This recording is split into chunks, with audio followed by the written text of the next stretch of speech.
My name is Loveleen Bhular and I'll be presenting the module Regulation of Wetlands. Before we start the presentation, a brief background on the definition of wetlands. Wetlands are defined as areas of land that are temporarily or permanently covered with water. They may be natural or artificial or man-made. They may be freshwater wetlands or brackish wetlands. Examples of wetlands include bogs, fens, swamps, marshes, floodplain and shallow lakes. Wetlands perform very important functions, and these include flood and erosion control, water purification and shoreline stabilization. However, wetlands are confronted with a number of problems, and these are the result of pollution, hunting, human settlement, agricultural drainage, fishing, wood cutting, watershed degradation, soil erosion, siltation and diversion of water supplies. And one of the main causes of many of these problems is the lack of awareness about the role of wetlands in the ecosystem. The objective of this presentation is to familiarize you with the international legal framework concerning wetlands, the domestic legal framework which includes legislation as well as judicial decisions, and to also introduce you to the domestic policy framework concerning wetlands. At the international level, we have a Convention on Wetlands of international importance, especially as waterfowl habitat from 1971. This is more popularly known as the Ramsar Convention. There are several unique features of the Ramsar Convention.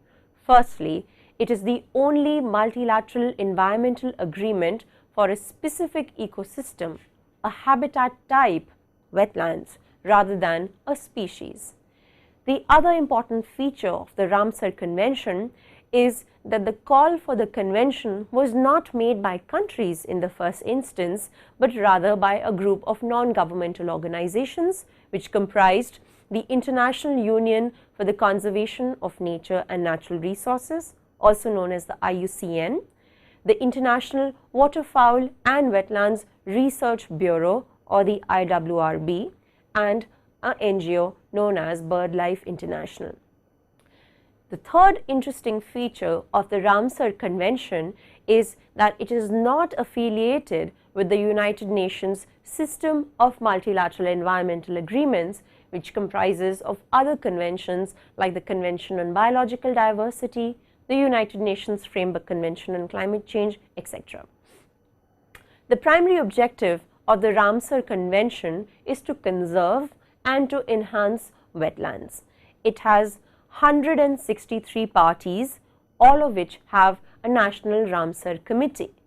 The Ramsar Convention protects at least 2,000 sites, which comprise a total surface area of several hectares. Now, under the convention, a number of criteria, guidance and guidelines have been adopted from time to time to interpret the text of the convention as well as to facilitate its implementation. An implementation review of the convention takes place every 3 years at the conference of the parties to the convention, and the last COP, COP 11, took place in Bucharest in July 2012. The definition of the wetlands under the conventions is important to understand. It defines wetlands as areas of marsh, fen, peatland or water, whether natural or artificial, permanent or temporary, with water that is static or flowing, fresh, brackish or salt, including areas of marine water, the depth of which at low tide does not exceed 6 meters. It may incorporate riparian and coastal zones adjacent to wetlands and islands or bodies of marine water which are deeper than 6 meters at low tide lying within the wetlands. It's quite a comprehensive definition of wetlands, but there are certain limitations to this definition. Firstly, it does not reflect the different types of wetlands that exist. Secondly, it does not reflect the dynamic nature of wetlands. For example, we know that wetlands are susceptible to seasonal and time-related changes, and further, it is not always possible to delineate the precise boundaries of a wetland. Unfortunately, these characteristics of a wetland are not reflected in the definition that is included in the Ramsar Convention. Now, under the Ramsar Convention, there is a document known as the Ramsar List, which includes a list of wetlands of international importance which are protected under the Ramsar Convention. This includes 42 different types of wetlands which have been grouped into 3 categories. First is the marine and coastal wetlands. Secondly, inland wetlands, and third, human-made wetlands. There is a criteria for designation of wetland sites under the Ramsar Convention, which divides wetlands into 2 primary groups, Group A and Group B. Group A includes sites containing representative, rare or unique wetland types, whereas Group B comprises of sites of international importance for conserving biodiversity. In Group B, 2 criteria are followed. One is a general criteria and the other is a specific criteria. The general criteria is based on the species and ecological communities in a wetland, whereas the specific criteria is based on water birds and fish. This list was adopted in 1990 and it was subsequently updated. The parties to the Ramsar Convention are required to designate at least one suitable wetland within their territory for inclusion in the Ramsar List. Now, the selection of this wetland is based on its international significance in terms of ecology, botany, zoology, limnology or hydrology, but this designation is without prejudice to the sovereign rights of parties. What this means is that although a wetland which is included in the territory of a member country is being included as a Ramsar wetland, the rights of the party concerned over the area of the wetland remain secured. Countries are also free to either delete or restrict a listed wetland on grounds of urgent national interest. But where this is done, it is required that they compensate for any loss of wetland resources, for example, by establishing additional natural reserves. Parties are also required to take into consideration their international responsibilities for the conservation, management and use of migratory stocks of waterfowl. The important concept which is included in the Ramsar Convention is the concept of wise use. Basically, the parties agree to formulate and implement their planning so as to promote the conservation of the wetlands included in the list, which is the Ramsar List, and as far as possible, the wise use of wetlands in their territory. This emphasizes that human use of wetlands on a sustainable basis is entirely compatible with the Ramsar principles and with wetland conservation. It applies to all wetlands and water resources in a party's territory, not only to those sites designated as wetlands of international importance under the convention, but the requirement of the state is restricted to being as far as possible. It's not an absolute requirement. Subsequently, a new definition of wise use was adopted under the Ramsar Convention. What it means is maintaining the ecological character of a wetland, which is achieved through the implementation of an ecosystem approach within the context of sustainable development. Guidelines have been developed under the Ramsar Convention for the implementation of this concept of wise use. The parties to the Ramsar Convention undertake a number of basic commitments. The first is to formulate and implement wetland conservation and their wise use. Second is to establish nature reserves. Third is to endeavor to increase waterfowl populations.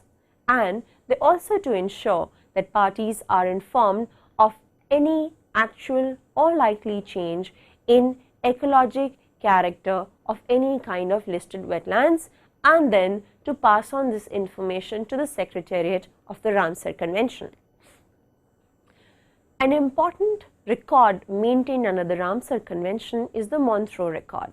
Basically, this is a register of the wetland sites under the Ramsar Convention which are listed on the Ramsar List, where changes in ecological character have occurred, are occurring, or are likely to occur as a result of technological developments, pollution, or other human interference.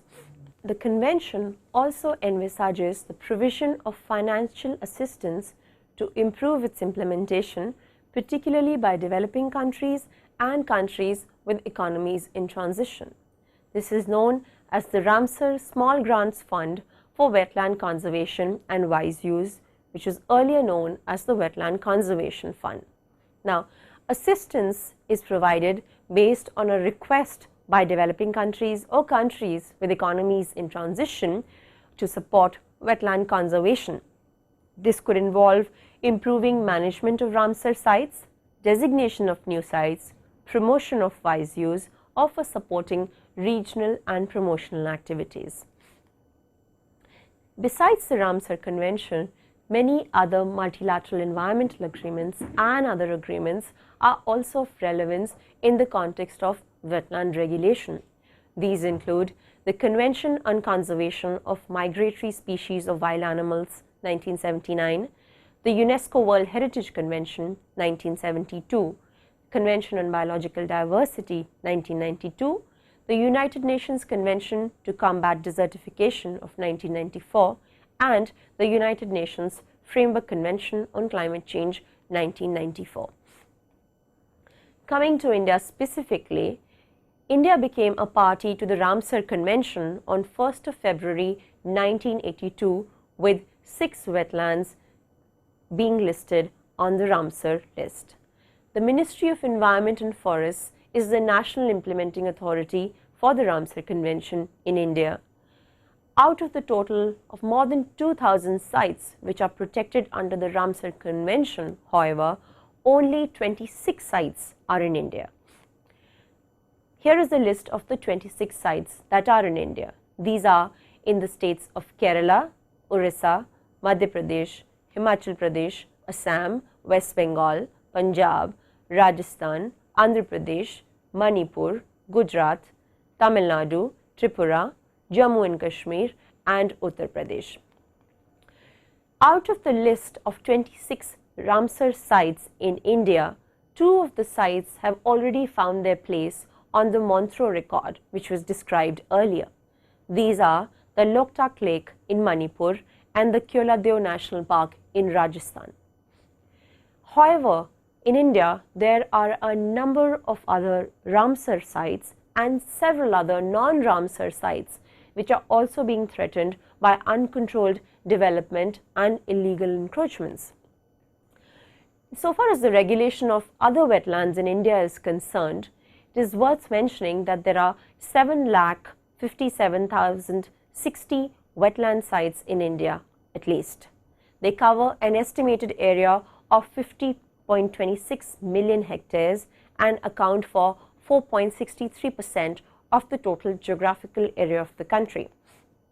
The national legal framework for wetland regulation comprises of certain provisions of the Constitution of India 1950, certain specific legislation, and also some general legislation.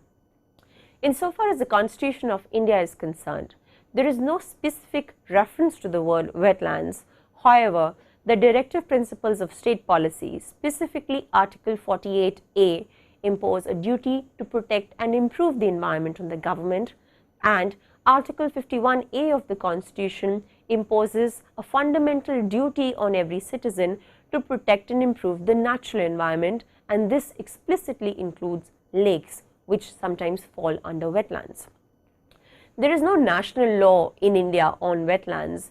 However, in the year 2010, wetlands conservation and management rules were published with the objective of conserving and managing wetlands, and they provide the legal framework for wetlands in India at the national level. There are also provisions in, for example, the Environment Protection Act of 1986, the Coastal Regulation Zone Notification of 2011 and the Wildlife Protection Act of 1972, which cover wetlands in certain specific situations. Insofar as the 2010 wetlands rules are concerned, the definition of wetlands is wider than the Ramsar Convention. Let's look at this definition. A wetland is defined as an area of marsh, fen, peatland or water which is natural or artificial, permanent or temporary, where the water is static or flowing, fresh, brackish or salt water. It includes an area of marine water, the depth of which at low tide does not exceed 6 meters, and includes all inland waters such as lakes, reservoirs, tanks, backwaters, lagoons, creeks, estuaries and man-made wetlands, plus the zone of direct influence, a term defined under the wetland rules on wetlands, that is drainage area or catchment region of the wetlands as determined by the Central Wetlands Regulatory Authority, which has been established under the wetlands rules. The definition of wetlands under the rules suffer from certain limitations, however. Firstly, most of the important wetlands and reservoirs are deeper than 6 meters. Second, the term wetlands under the 2010 rules excludes main river channels without defining what it means by main river channels. It also excludes paddy fields, which provide very important hydrologic and biodiversity support. Under the 2010 rules, protected wetlands is a list which includes the Ramsar wetlands of international importance, wetlands in ecologically sensitive and important areas, wetlands recognized as or lying within a UNESCO World Heritage Site, high altitude wetlands complexes at or above an elevation of 2,500 meters with an area equal to or greater than 5 hectares, and wetlands or complexes below an elevation of 2,500 meter with an area equal to or greater than 500 hectares. In other words, the list of protected wetlands under the rules does not still include all the wetlands in the country. However, the rules provide that the Central Wetlands Regulatory Authority may identify and the central government may notify other wetlands. But the process of identification is extremely long. It is more than 1 year, which means that in the process, very important wetlands could be lost if efforts are not made immediately to protect them, although they may not be included in the 2010 rules. Now, under the rules, there are prohibited activities. In other words, activities that are completely prohibited once something is declared as a protected wetland under the rules, and there are certain permitted activities. The list of prohibited activities includes reclamation, setting up of new or expansion of existing industries, manufacture, handling, storage or disposal of hazardous substances under the concerned rules, dumping of solid waste in the wetlands, discharge of untreated waste and effluents from industries, cities, towns and other human settlements, construction of a permanent nature within 50 meters from the mean high flood level observed in the past 10 years, discretionary power of the Central Wetlands Regulatory Authority may be exercised to specify and prohibit any other activity likely to have an adverse impact on a wetlands ecosystem. We should now talk a little bit about the authority under the rules. Now, the authority, the Central Wetlands Regulatory Authority, has been granted a number of powers under the 2010 rules. These include granting or identifying areas for grant of clearance for regulated activities, and for this the authority is required to specify threshold levels as well as mode and methodology for undertaking activities. This has to be done in consultation with local authorities, appraising proposals for identification of new wetlands, projects or activities, and for determining the zone of direct influence of wetlands. The CWRA, or the Central Wetlands Regulatory Authority, can also issue directions for conservation, preservation and wise use of wetlands to the state government. It can specify thresholds for regulated activities and specify the mode and methodology for undertaking those activities. An appeal against the decision of the Central Wetlands Regulatory Authority lies to the National Green Tribunal, and the central government has the power to permit a prohibited activity or what is known as a non-wetland use in a protected wetland on the recommendations of the authority. However, it has to show that such a prohibited activity is being permitted for public interest. The decision has to be a reasoned decision. However, as I mentioned, the term non-wetland use has not been defined under the 2010 rules, which leaves some room for maneuver. Although the 2010 rules have come into existence, the provisions of some of the existing laws continue to be relevant for the wetlands that are covered within their area of jurisdiction. These include the Wildlife Protection Act of 1972, which applies to wetlands within protected areas of national parks and wildlife sanctuaries, the Indian Forest Act of 1927, the Forest Conservation Act of 1980 and the Environment Protection Act of 1986, which apply to wetlands within protected or notified areas, and the Environment Protection Act of 1986 will also apply to wetlands outside protected or notified areas.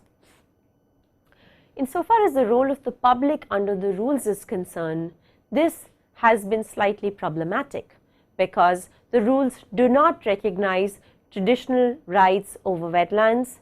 There is no representation of the local and indigenous peoples in the authority, and there is no involvement of the public in the process of identification and notification of wetlands. The rules only provide that the general public can make a representation once the central government invites objections and suggestions on the authority's recommendation to notify an area as a wetland. In addition to the 2010 wetlands rules, we also have legal frameworks existing at the state, city or local level which are relevant. For example, we have the East Kolkata Wetlands Conservation and Management Act of 2006, which applies to the East Kolkata wetlands in Kolkata and establishes the East Kolkata Wetlands Management Authority. This authority, in addition to having representatives of the different government departments in the state, provides for one representative of the Institute of Environmental Studies and Wetland Management, two nominated representatives of non-governmental organizations, as well as one representative of fishermen cooperative societies. At a city level, we have the Guwahati Water Bodies Preservation and Conservation Act of 2008, which applies to wetlands in the city of Guwahati which are notified for protection. However, no authority has been established under this act. In addition, at the state level, we have a Kerala Conservation of Paddy Land and Wetland Act of 2008, which applies to the state of Kerala. Again, no authority has been established under this law. Now, let's come to some judicial decisions relating to wetlands. One of the milestones in wetland protection is a 1993 decision given by the Calcutta High Court. The name of the case is People United for Better Living in Calcutta versus State of West Bengal, and it concerned the protection of a Ramsar site in the eastern fringes of the city of Calcutta. Now, in this case, the High Court highlighted the need for balance between developmental activities and environmental protection, in a sense, sustainable development. And the court said that there is no doubt that wetlands act as a benefactor to the society, and encroachment in wetlands would be detrimental to the society. According to the court, the benefit to society, and I quote, cannot be weighed on mathematical nicety so as to take note of the requirement of the society. What is required today may not be a relevant consideration in the immediate future. Therefore, it cannot really be assessed to what amount of nature's bounty is required for the proper maintenance of environmental equilibrium. As a result, the High Court stayed all development activities at the site of this wetland. Another important decision, again from the Calcutta High Court and involving the same petitioner, came in the year 2008. And this is the case of People United for Better Living in Calcutta versus East Kolkata Wetlands Management Authority. This case concerned the East Kolkata wetland, which we discussed just now. And in this case, the High Court permitted the construction of a water treatment plant in the wetland. However, it required that the water treatment plant construction take place in the most eco-friendly manner, and remedial measures must be undertaken in the vicinity of the area. The court also appointed a monitoring committee to ensure that its directions were complied with. The National Green Tribunal has also been actively involved in dealing with the threat posed to wetlands by industries, real estate developers, etc. I'd like to discuss two cases here. One is a case concerning the activities of builders and others in the Dadri wetlands, also known as the Bill Akbarpur Wildlife Habitat, which is home to the protected blackbuck species, nilgai, as well as over 200 migratory and resident birds. In this case, the National Green Tribunal has restrained construction in and around the wetlands. In another case concerning the construction of a school and real estate development in the Dhirpur wetlands in Delhi, there was release of sewage or sludge in and around wetlands, and this has been restrained by the National Green Tribunal. In addition, the NGT has directed the Ministry of Environment and Forests and the Delhi government to identify and assess the status of wetlands in the capital and to submit a plan for their conservation and management. A brief note about the plans and policies concerning wetlands in India. One of the earliest plans is the National Wetland Conservation Plan from 1985-86, which led to the creation of guidelines for conservation and management of wetlands in India. However, there has been serious non-utilization of funds provided under the plan, partly due to lack of interest from the state governments. Last year, in 2013, this was replaced with the National Plan for Conservation of Aquatic Ecosystems. In addition, the National Environment Policy of 2006 also highlights the need for a legal regulatory mechanism for protection of wetlands from degradation. In addition, the more recent National Action Plan on Climate Change from the year 2008 also recognizes the importance of wetlands in the context of climate change, and specifically the National Water Mission under the National Action Plan on Climate Change lists some actions for conservation of wetlands. Now, the National Water Mission is in some respects far more progressive than the provisions of the 2010 wetland rules, because it calls for the formulation and implementation of a regulatory regime to ensure wise use of wetlands not only at the national and state levels but also at the district level, which may provide an opportunity for community participation, which has been criticized as being missing from the 2010 wetland rules. In addition, a 2011 decision of the Calcutta High Court, in which the High Court directed the state government to formulate a wetlands and water bodies policy, has led to the creation of the West Bengal Wetlands and Water Bodies Policy of 2012. In conclusion, just to recap, what we've learned in this presentation is firstly that the Constitution of India includes certain duties which have a bearing on wetlands regulation. We do not have a specific act on wetland regulation in the country, but we have the 2010 wetland rules which provide for protection of certain wetlands and also permit certain activities in certain situations. At the international level, we have discussed the Ramsar Convention in detail, which again includes what is known as the Ramsar List, which provides for the protection of the wetlands included therein. We also have legal framework comprising certain laws at the state and the local level which also protect wetlands in certain situations. Finally, we have a number of policies at the national level and also some development at the state level which may prove crucial for the protection of wetlands in the future. Thank you.